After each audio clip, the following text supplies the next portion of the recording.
Yo, what's up, my peeps? It's Killer Kyle here, and I was just on YouTube looking at a video my man, me and Matt posted yesterday. Oop, there goes Big Ben walking across my back, like he usually does sometimes. Anyway, checking out a video that my man, me and Matt posted yesterday, and he was talking about how Don Cherry apparently got fired by CBC from like Hockey Night in Canada, all because of his opinion that people should wear poppies on Remembrance Day. And, I do agree that, wearing a poppy is a sign of respect for the veterans that fought for us and continue to fight for us today, fight for our freedom and stuff like that. But you don't necessarily just have to wear a poppy to show your respect for veterans. I know Matt said in his video that he posted yesterday, he did like a moment of silence at 11, which is fine. That's a good way to show respect for veterans as well.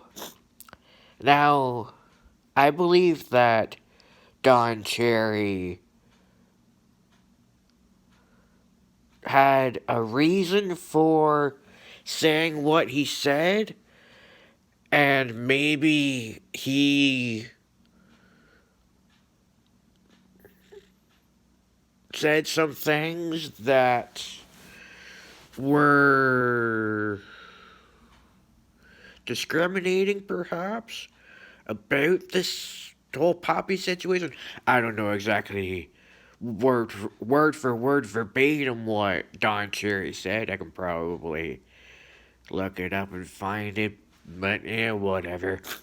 All I know is John Cherry got fired for controversial remarks he made about wearing a poppy on Remembrance Day, and it's like, okay,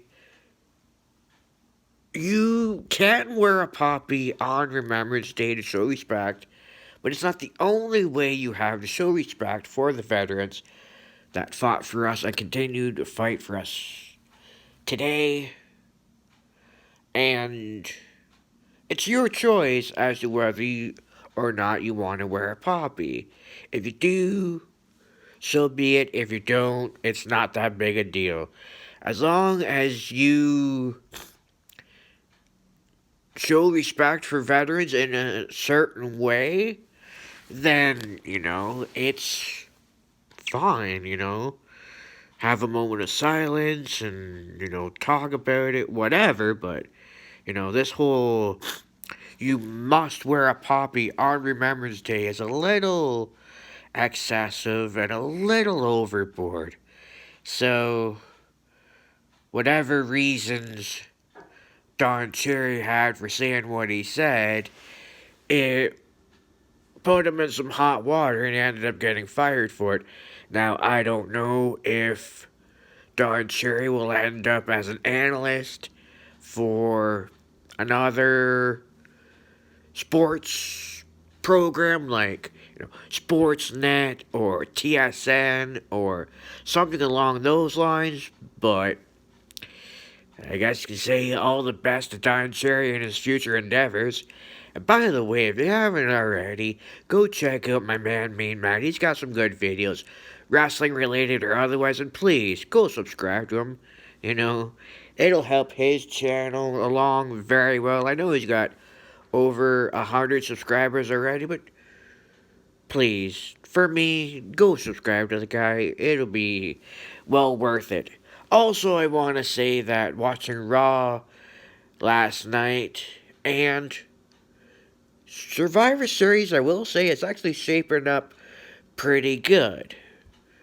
There's a storyline going on with Lana and Rusev and Bobby Lashley that I still really don't make much sense of, and I don't know if I ever will, or if this story will ever make any sense. Anyways, I saw that along with the match with all three women's champions, Shayna Baszler, Bayley, and Becky Lynch, and the tag team champions, Viking Raiders, Kyle O'Reilly, and Bobby Fish. And it was going to be the Revival, but the Revival and the New Day had a match for the tag titles on SmackDown last week, and the New Day ended up winning, so the New Day ended up taking the place of the Revival because they won the tag titles for the seventh time. By the way, congratulations, guys.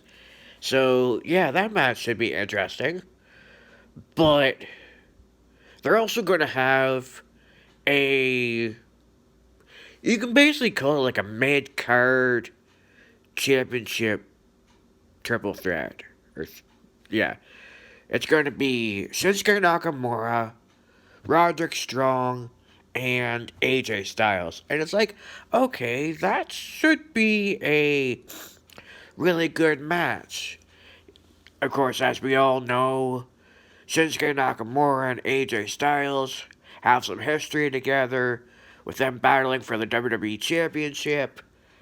I'm not exactly sure if there's any history between Roderick Strong and AJ Styles. There might be from their date. Well, there might be somewhere along the line. But yeah, that's going to be interesting. And I was thinking, okay, you've got all three women's championships being showcased at Survivor Series with Bayley and Becky and Shayna Baszler. You've got the tag titles with, the Viking Raiders and the New Day and Kyle O'Reilly and Bobby Fish. And then, you're going to have the North American Championship, the United States Championship, and the Intercontinental Championship in a triple threat match, essentially, as well. And I was in my bedroom last night, just, I hadn't quite fallen asleep yet. I was just waiting to fall asleep, and I was thinking, you got those matches, and the only thing really that you don't have is a match featuring the main titles. But it's like, I don't really know how well a match would go over with The Fiend, The Beast, and the Panama City Playboy. Adam Cole, Bray Wyatt, and Brock Lesnar. I don't know how well that would go over. I don't really think they're going to use The Fiend or Brock Lesnar at Survivor Series. They might. Well, actually, no, that's not true. They're going to have Brock Lesnar against Ray for the WWE Championship at Survivor Series. So that kind of eliminates that thought. They might include The Fiend in there somehow, maybe.